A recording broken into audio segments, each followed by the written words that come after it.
Keli Rabon. She is Keli R on Instagram. This is and true. We are living the authentic life. Big shout out to Adam Andrus, our sound engineer. We couldn't be coming to you looking as good as we do without Adam. And of course, I have to give a shout out to the Dry Bar. Don't you feel better with cute hair and makeup? Oh, absolutely. And your hair is looking extra fabulous this morning, might I add. So, well, it nice also job. helps that it's a cold day. Yes. So I based the entire outfit today on the accessory, and you're looking fabulous in yours. Thank and we have to give a you. shout out to Mignon Gavigan. Yes, we're both sporting her earrings. So Completely coincidental, but I absolutely love that. I mean, that's just one more similarity I feel like that you and I have when we walk into the room and we're wearing the earrings same by designer. I know, it's incredible. Well, you are such an authentic life girl. You have an incredible past as an investigative reporter Thank you. in cities around the country. You were landed in Houston, but you were in Denver, in Austin, in Memphis, and in Pascagoula, Mississippi. Oh my God. And you brought out so many amazing stories that really help the community. You've won a few Emmys. Yes. You won the Edward R. Murrow Award for investigative reporting, which is kind of the bomb in being an investigative reporter. It is. So tell yes. us a little bit about how you got into that journey in life. So I think deep down I always had this insatiable curiosity and inquisitive nature. Just, you know, a lot of kids are curious, but I would always take it to the next level. And it's kind of a sad story, but what I think really set me apart was when I was in 5th grade, my preacher was murdered by a serial killer, Rafael Resendez Ramirez. He was known as the Railroad Killer. And so my preacher, who was in Weimar, and his wife were both, you know, killed. And then a friend of mine's grandmother was also killed by this guy as well. But he also killed people in Houston and then across the country. But I was in 5th grade at the time, and I just became wrapped up in this case. And we had just gotten the internet, and so I would spend all night long researching as if a 5th grader could crack the case. You know, in my mind, I thought that I could.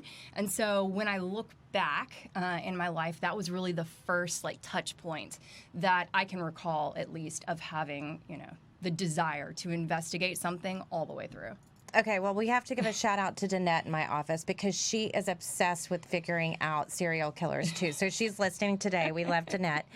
But I believe Malcolm Gladwell, I talk about this a lot, the 10,000 hours. So it's interesting. So many people that I talk to that are successful, that are focused on purpose in their life, they also started their passion when they were young. And I think it's so interesting that you were able to go in that path. Did you Sure. were you a journalism major? Yes, well, sort of. I went to a small school, Texas Lutheran University, and they only had communication studies, so they really didn't have a journalism program, but that didn't stop me. I started interning right away in San Antonio at a TV station there, WOAI, and even beyond. I wasn't supposed to be interning because I wasn't getting credit anymore through the school, but I just kept showing up, right? And they just kept letting me in the door. They were happy to have me work. And so they actually let me produce a story that ended up getting federal agents involved. A kid got arrested. It was a huge deal, but I had produced the entire story. This kid was making fake IDs at a neighboring college, and I was able to figure out the whole scheme, and you know, he ended up getting in pretty big trouble. And it turned out later on that they found that he had actually unknowingly sold fake IDs to known Russian terrorists. Wow. And that was shortly after 9/11. And so there was, you know, an extra concern about that type of security, not just fake IDs being used to buy beer. So. Wow, international espionage yes, as an intern. Really. So it was crazy. So that was just kind of the beginning of, I would say, my official career. When I took my first job in Pascagoula, Mississippi, it was shortly after Hurricane Katrina. So a lot of my stories were about hurricane recovery, which had really, you know, the hurricane had decimated the coast of South Mississippi. But I started looking at former meth labs because meth was really becoming becoming an epidemic at that time. And I had the idea, I was working by myself. I was what they call a one-man band. So I would carry my camera, I would do all of my own shooting, all of my own editing, my own reporting, everything. And I was in a bureau, so I was in an office working all by myself. I had this idea to look at some of these former meth labs, places where the homes where the bust had happened, the police come in, they take everything out. But what they can't take out is the carpet and the ductwork, and they didn't realize at the time that meth was actually coating every surface of the home. So my thought was I'd go back by some of these homes and see if there were new families there, and I thought, I bet they have no idea that this used to be a meth lab. So I would go and I would knock on the doors, and people would, for one, have no idea, but two, it was so eye-opening because they realized I'm having all of these health problems. I'm having asthma that I never had before, headaches, rashes, difficulty breathing, all sorts of things. And that was because they were living in a meth lab. That is crazy. So that was the. And then you went to health officials and started talking to them about it? I did. Between health officials, and then I went to the Real Estate Commission, and we ended up getting the law changed in Mississippi to both require cleanup of meth labs and to require disclosure to future home buyers or renters, so that way they would know the home's past. And that is when you create real change, when you can actually implement a law that changes the way things are happening. And I think that everyone, no matter if you're a stay-at-home mom, no matter if you're young in your career, to have this vision that you can truly change your community, change our world, I think that that's what gives us purpose to keep going in such a strong way. So you left there and went to Denver? So I was 21 years old at the time of doing these stories, which I think, looking back, I mean, it just blows my mind, you know, that I had that sort of desire to dig in and that commitment to my community. So I was very fortunate. I got a lot of attention with that story because I'd won the Edward R. Murrow Award, which is a national award. I think I was the youngest person to win that award at the time. I don't know if I still am. But then moved to Memphis and had no plans of stopping this investigative reporting anytime soon. So I did numerous law-changing investigations in Memphis as well, but it really started this work where I focused in on sexual assault victims and the type of policing that was being done to help find them justice, or really what I found what wasn't being done. So I started digging into untested rape kits. People know a little bit more about them now, but in 2009, 2010, when I started doing these stories, it was barely a CSI buzzword. So we're talking about the evidence from sex assault victims. They report, an alleged rape to the police, and they are sent to a hospital or a different facility to get this very invasive exam done called a rape kit. It's like a second assault, frankly.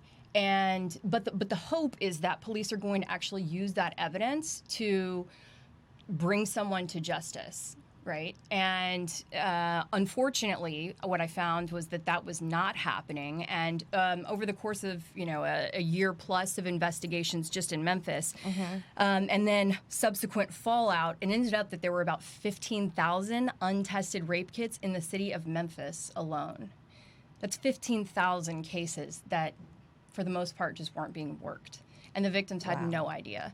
And in those cases, it's not. It can prove or be a tool in a conviction of someone, but it can also help exonerate someone potentially as well. And this evidence could be a case where the suspect is known to the victim, but maybe in 6 other cases they were an unknown.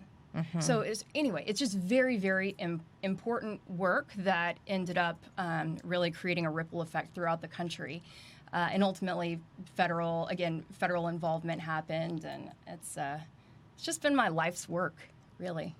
And it's so empowering to know that you could do something you were passionate about, but yet was changing the community. We talked about the fact that we both just watched the show The Undoing, And they actually, in that show, took DNA to find out about the accused Sure. being there on the journey. And then in real life now, we're working with a case in Houston, Alexis Sharkey, Yeah. who was found murdered on Monday morning. And she is an influencer. And that case is unsolved, but I would think there's a rape kit involved with that case too. Surely, I would hope so. I think that we're still waiting on the autopsy results from that. I would bet that they probably did a rape kit as well. Just hopefully trying to do everything possible to find the suspect. I've been, I mean, just like the whole nation stunned by the story, and just it's grabbed me in such a relatable and upsetting way, because I can't help but think about what she must have gone through and put myself in that sort of position. I mean, it's been interesting to see what her friends have said about the things that she was telling them in the weeks or months leading up to her unfortunate disappearance and death. I keep refreshing my phone to look for, please, like, have they released any new information yet? I'm very disturbed by it.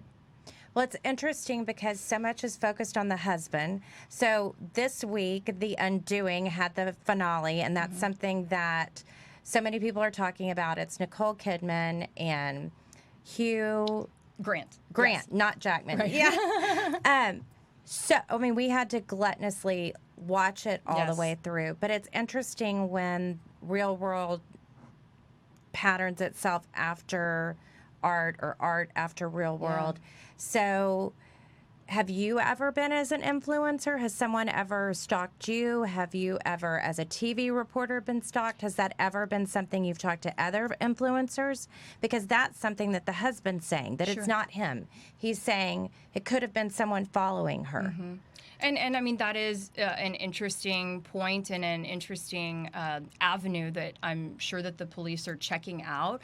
As an influencer myself, I've not had anyone stalk me, but I do have those conversations with my friends about, we'll have people randomly DM and say, hey, we should meet up for coffee, and that's not necessarily, the best idea in this day and time. As a television reporter, I definitely had stalkers. And so I feel like I'm a little bit more in tuned with how to handle those kind of scenarios, just because for, 11 years, I had to navigate those sort of treacherous waters. I mean, I would have people send me things to the TV station, and in one of my jobs, I sat behind. So when you would watch the 5 o'clock news, you would see the anchors sitting at the desk, and you could see the back of my head between the two of them while I was sitting at my desk in the newsroom.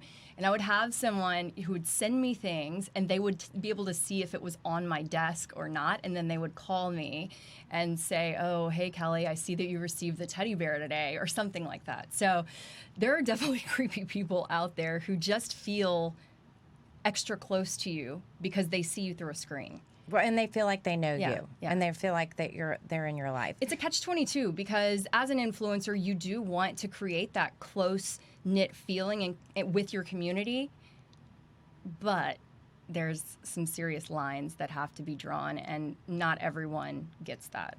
Yes. So let's talk about connection. That's, in essence, what you did, is you changed connecting with people as a broadcaster, as a reporter, to now an influencer. Was that a seamless transition? Were you doing both at the same time ever? Like, how did that happen?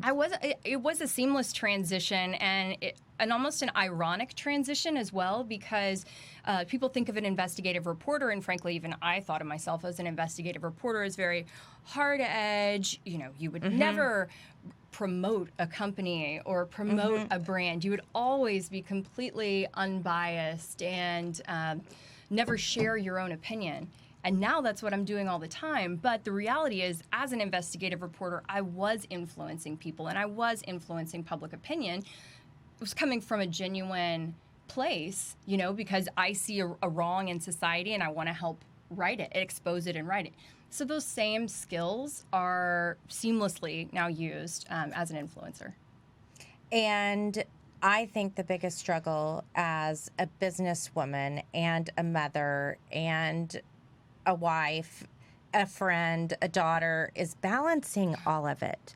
So let's talk a little bit about that. I mean, you were coming on this morning, and I was texting you last night, and you were like, I got to get the boys to bed, and I'll get back with you. I mean, it is constant when you're an influencer, when you're a reporter. Your job never stopped. It's not like you went there.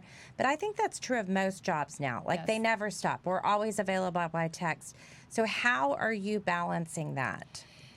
I personally don't think there is such thing as balance when it comes to work life. I would love to think that there is, and maybe someone has figured out the secret, but I think it's every day is changing. And the only balance is really your ability to adapt.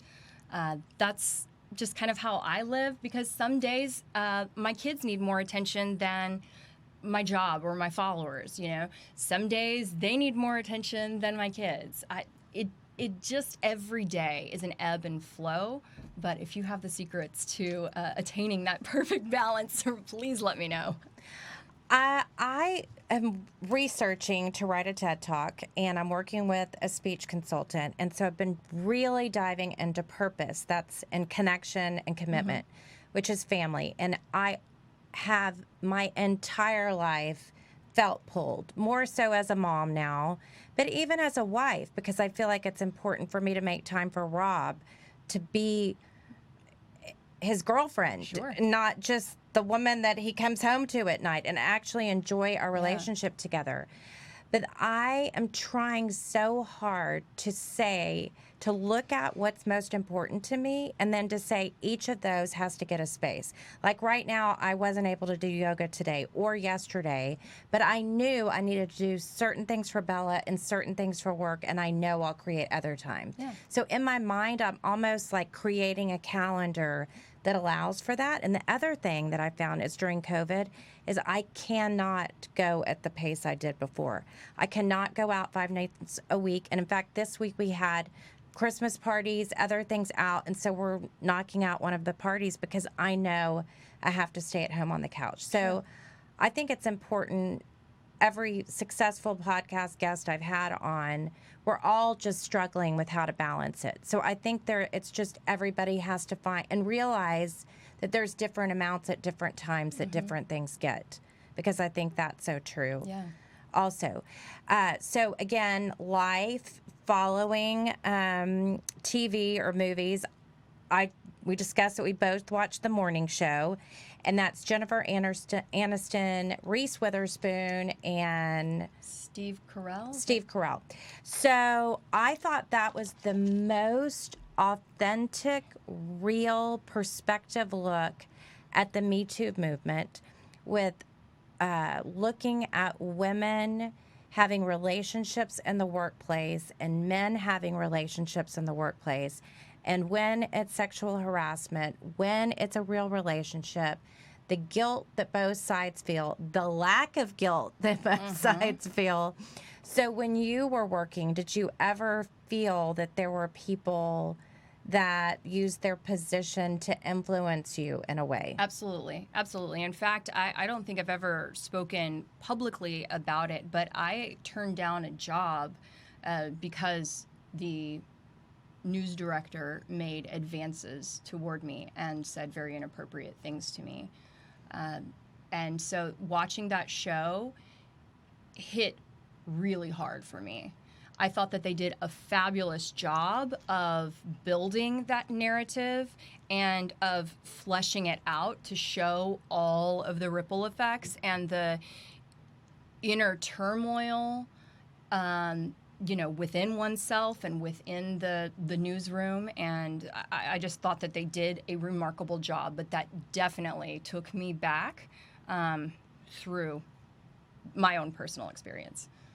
And I think it's so amazing that the news, the media has championed this in such a way to take it on, and that there is responsibility from, I guess, Gretchen Carlson was one of the first at Fox to come out and make those statements. And then Matt Lauer, of course, seems to be the one that they wrote the morning show about, and about his dethroning. At least we're able to talk about it in a way. There still is a bit of a victimization of the women, and you see that a little bit, but there is a better understanding. And I'm not saying that all women are victims and all men are guilty.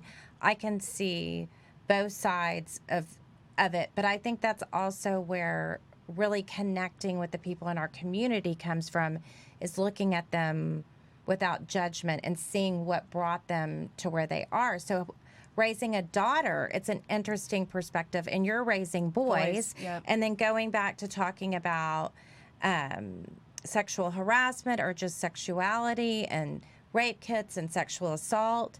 So for me, I'm trying to teach Bella how to be protected, but you're trying to teach your boys how to be raised as men that respect women. Respectfully, yes. Yeah, I mean, it's been interesting, even just the idea of, as kids will say, oh, Braden, go give her a hug, go give her a kiss, something like that, to one of his girlfriends. Well, maybe that's not a good thing for me to say anymore. We say that to little kids, but maybe that's kind of where some of this starts, is us encouraging our boys to, oh, go be affectionate to her. Well, maybe she doesn't want that. Right. So it's really been a gut check for me as a mother to really constantly check in with myself and make sure that I'm doing the best job that I can to raise respectful boys who are also willing to stand up for what's right and what's wrong. And you grew up in Schulenburg. Yes. And now you're in Houston. Are you giving them a mixture of that country life and the city life and how it all works? Because I grew up in the suburbs.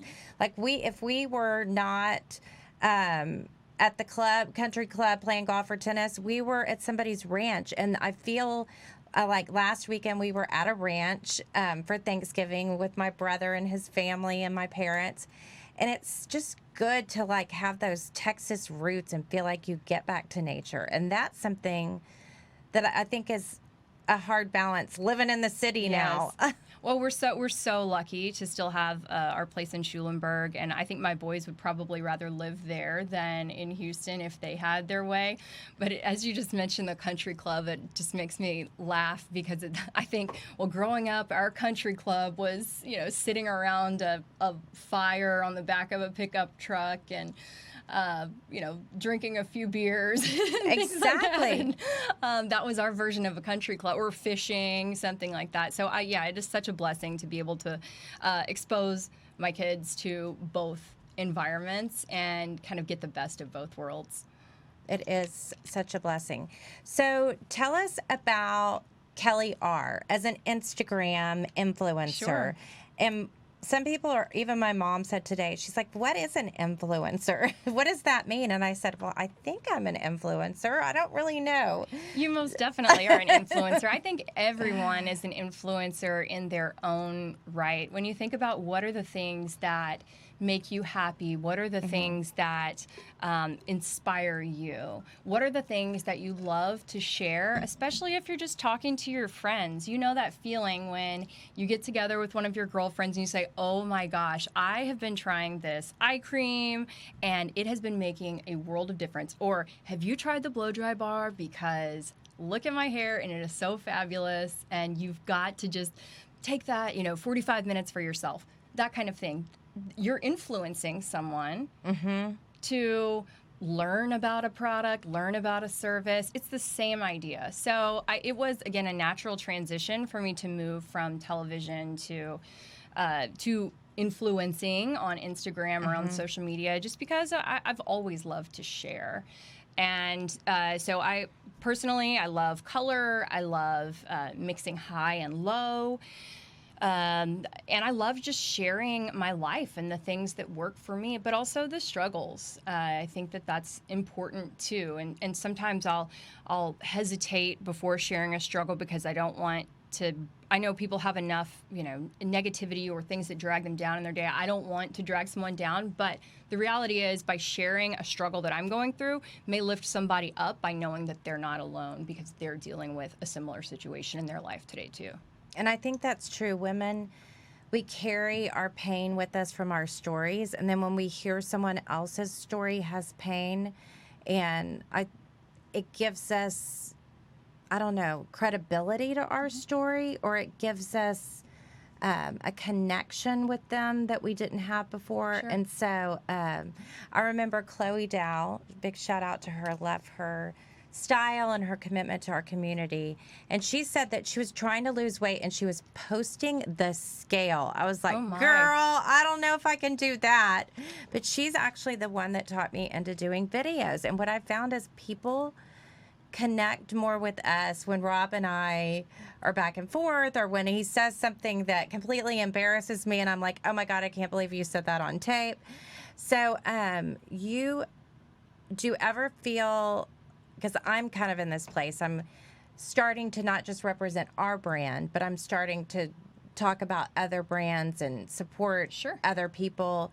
And I just was approved as a reward style influencer, but I'm concerned that if I put something in my post that I haven't personally tried and it doesn't work out, that my followers might take it as inauthentic. So at this point, I've only tried everything that I've used. So tell us about like how you even pick, because you are a lot of categories. Your design, Fashion, beauty, life and style is what I call it, which is really all encompassing. it is. It is. So I typically will only share things that I have tried and enjoy. But if I do share something that like I'm buying right now, but I haven't received it yet, I'll usually indicate that. For example, like I might share something like that in stories, like, hey, I think I'm going to get this for a Christmas present for someone. Oh, I've got it. Yes. But if I have something on hand, I'm going to be showing it and I'm going to be talking about it. But I usually will give that disclaimer that I haven't purchased it yet. I think about, for example, some of the clothes on Amazon. I mean, there are some serious fails, And just because this shirt costs $12 does not mean that it is going to look as cute as it does on the model, Absolutely. And there have been some major fails, and then I've shared, and even with the disclaimer of saying I haven't bought this, but I'm going to get it, then I feel bad when it comes in and it looks terrible, right? So I really try to minimize that. I'm just not a person who just mass shares all of these things for the sake of doing that. I just like to really kind of curate, I guess, things that I believe in. And how did you get your number to set? I mean, you have 50. Let's see, almost 80, about 80, almost 80,000. Yeah, excuse me, not 50,000, 80,000. Like, so how does that path work? Because I'm at 20,000 and I'm just elated. That's amazing. So tell us, like, how does that grow? Is it through collaboration with other brands and other influencers? How do you meet other influencers? Tell people out there that are considering starting their journey. I think that, not only networking, or maybe it's initially networking, but ultimately forming genuine friendships with other influencers in your community is a huge win, because in this space, you typically don't have a coworker that you can turn to and crack jokes with or commiserate with, but because we're just on our phones. But when you can actually connect with people in real life, that makes a world of difference for, I think, your just inner workings, so to speak, but also when it comes to sharing audiences and sharing tips and tricks and things that you're doing. The women in Houston's influencer community have been so opening, so welcoming to me, and I have made such incredible friendships that have truly been beyond instrumental for me making it through a really difficult season of my life as I was going through my divorce and becoming a single mom. And I mean, I relied on those girls for everything. And I mean, I could tear up thinking about it, because to think that we've been able to form such strong friendships through initially DMing each other and then ultimately Yes. crying on each other's shoulders, like that just is mind-blowing. Well, Kiara Khosragi Yes. is the way that we met. Yes. And she is such a fabulous, soulful, energetic ballerina. I can't help but call her a ballerina because she just glides and she Really. talks as she moves. We love you. Yes, and we miss you, Kiara, so come We back does. soon. I know, but she's having a fabulous time in Florida. But so tell us, give us some teasers on holiday gifts because I think everyone's certainly thinking about it. Yes. Do you do yours by price range or by person in your life, or how do you approach that? So I have a few more gift guides that I'm working on, but so far on my blog, KeliRabon.com, I've got 3 different gift guides up right now. One for the beauty lover, one for the fashionista, and one for home. But I think that it's even hard to categorize gifts because there's so much kind of ebb and Yes. flow between them. So I highly recommend you check them all out. But I would say the most popular gift so far, and actually I have it in my purse. I wish I could show it to you, but is this long wallet, okay? And it is as inexpensive as $5 right now. No way. Okay, Yes. we'll add those to our stories. Yes. Yes, so people can see them. But what I use it as a gift card wallet, okay? And so you know how you end up misplacing Yes. all of your gift cards, or randomly when you need them, you can't find them? This is the perfect way to put the gift cards in this Love big old that. wallet. They've got it in like 30 colors. And I think it would be so cute to give someone a gift card with the gift And card the wallet. Love it. Yes. So I think that is like one of the most practical and inexpensive and Good usable stocking gifts. stuffer. Yes, Absolutely. yes. And it's like a good teacher gift, neighbor Uh-huh. gift, all the things. So that's probably one of my favorites. What I have on my list Yes. is this nugget ice maker. Nugget ice maker? Okay, do tell. So it's like $450, so Uh-huh. you know. But it's like this big. It sits on your countertop. You don't have to run a water line to it. And Wow. yes, and it makes like that Sonic ice. I so love I swear that I will drink ice. more water if Absolutely. if I have a fancy ice do. maker. Southwells on San Felipe near Fountain View has that ice too. So I used to go there just to get the ice. Yes. I'm so in love with that. So that's the splurge. So I gave you the most inexpensive gift and the splurge gift. I love it. So are your boys, what are on the boys' wish list? Oh my gosh, anything to do with Star Wars. I let Brayden, the 4-year-old, make a Star Wars Christmas tree. So Target has some really cute Star Wars ornaments, and so we made a little Star Wars Christmas tree. So anything Star Wars, he's super into dinosaurs. He can rattle off probably 50 dinosaur names. And how old is he? 4. Oh, wow. Yeah, that kid, he is like a dog on a bone. When he gets into something, he will sit there and research it and, read his books all night long about it. So I can't imagine where he gets that Yeah, from. exactly. Diving into all of that. So let's talk a little bit about authenticity. Tell us from a standpoint of relationships, friendships, or business, or any aspect. We're talking about authenticity. How do you find what's authentic? How do you find it in products or in relationships, or what are you looking for? When it comes to friendships and relationships, I think the true test of authenticity is when times are tough. How does that person behave? Mm-hmm. Does that person stick it out and show up for you, or do they not? I think that is a pretty good litmus test. When it comes to products, I always will use something for preferably 3 weeks before sharing it, because I think you can't just put it on one day and say, oh my gosh, my skin looks so much better, or use a toothpaste one time and say, oh, my teeth all of a sudden look so much whiter. So I think it's time. Time helps to test authenticity and the ability for someone to show up. I love that. I say it's when people's words matches their behavior. Yes. Because I think that that's oddly hard to find these days. Yes. So COVID hit, huge change in the way that we connect, the way we work through things. Can you tell us your positive findings from COVID and maybe the hardest thing that you went through with COVID? Gosh, I mean, the hardest thing, again, going back to balance, just trying to figure out how to be a teacher, a mom, a content creator, a housekeeper, a cook, and all of the things. It's crazy to think back over the last several months because it has been such a blur. But some of the best things, though, have been the time that we've been able to spend, with the boys and the reduced amount of things going on. That was a blessing and a curse at the same time. Absolutely. For those of us that are very outgoing and social butterflies, that was hard to not be able to go do all the things. But at the same time, I think in retrospect, now we appreciate the downtime because we likely will never have a period of downtime like that again. And it was almost an excuse to say no to things that maybe you didn't feel like you could say no to before.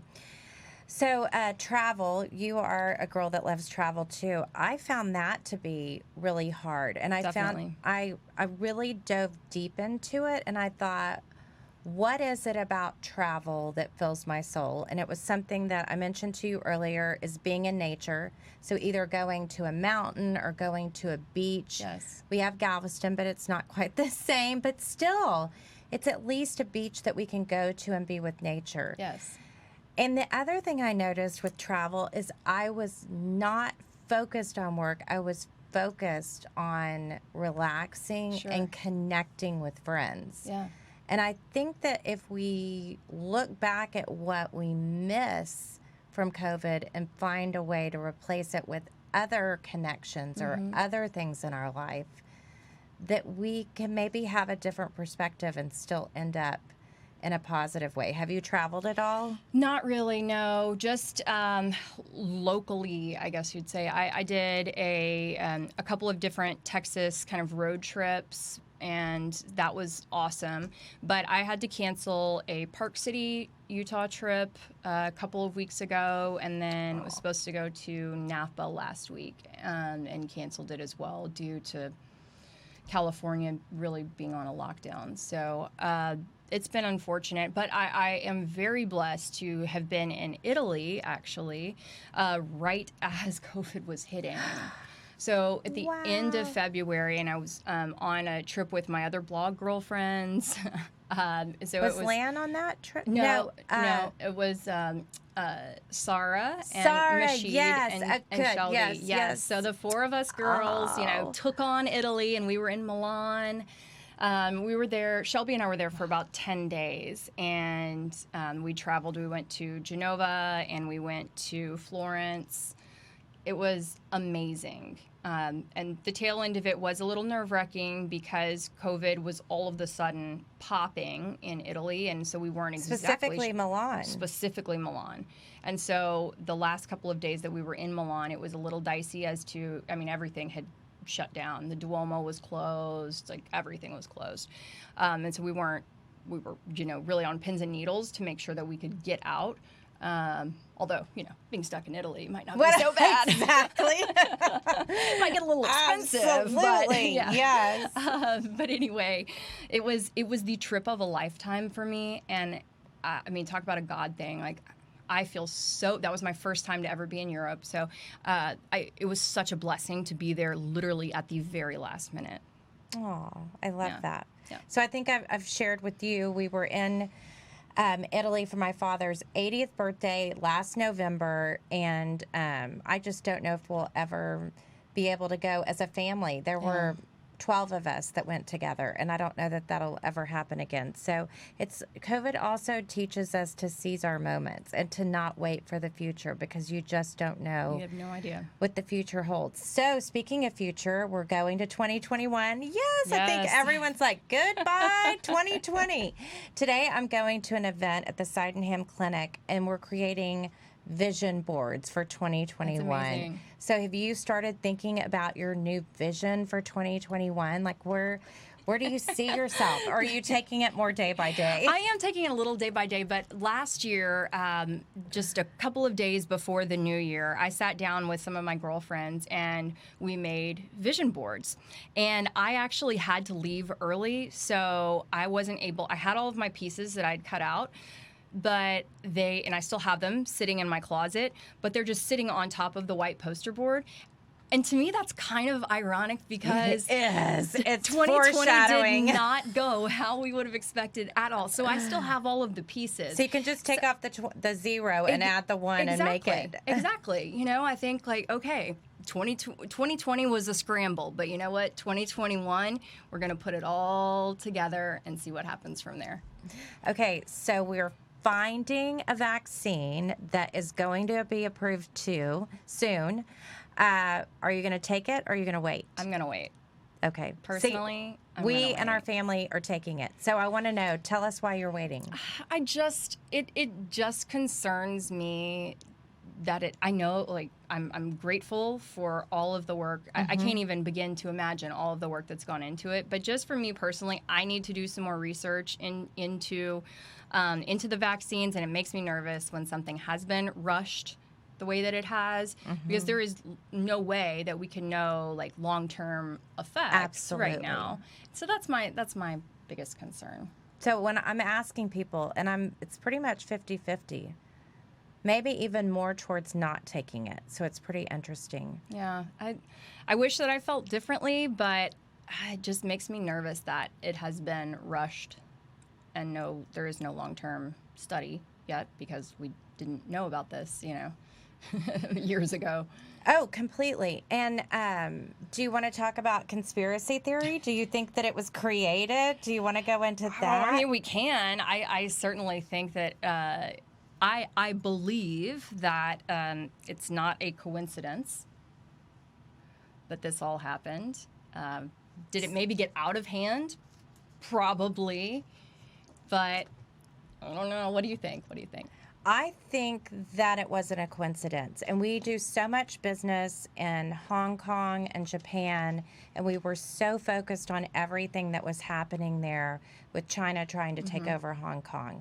So it's pretty interesting, and a lot of the Hong Kong officials have officially stepped down, and China's taking it over, and it's happening. So we were all in an uproar wanting to help all those people there, and now we're just kind of all wanting to help ourselves. Sure. So I think it is interesting timing that all of it's being deflected. But I'm not an investigative reporter. I'm just a gut person. I just did Elaine Turner's Understanding Your Worth. And so I did this analysis, and I, more than thinking it through or feeling it through, my gut. Yeah. Like I just take the facts, and I'm like, that's kind of what I think. And it's kind of served me well, but it's not like I'd bet on it. But I'm not a bettor. Rob says we don't have to be bettors in Vegas because we bet every day that we're going to buy something and be able to sell it for a profit. Isn't that the truth? That's enough of a risk.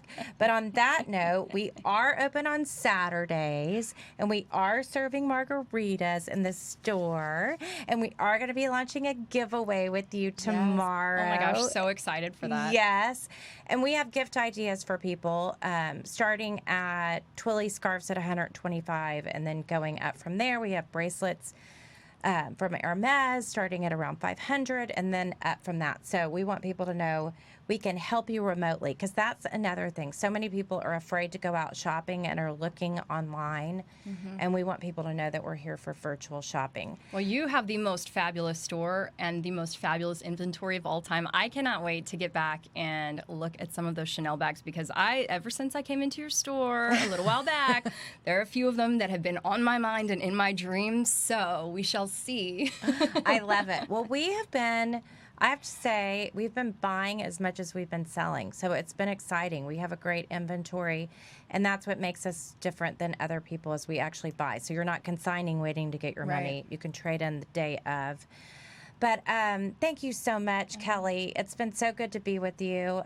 We'll be having lots of photos on our stories on Instagram, and tune in, and you might be the winner of our giveaway. Woo, that would be a lucky day. Exactly. Thanks, guys, for tuning in. Thank you for having me. Bye, everybody.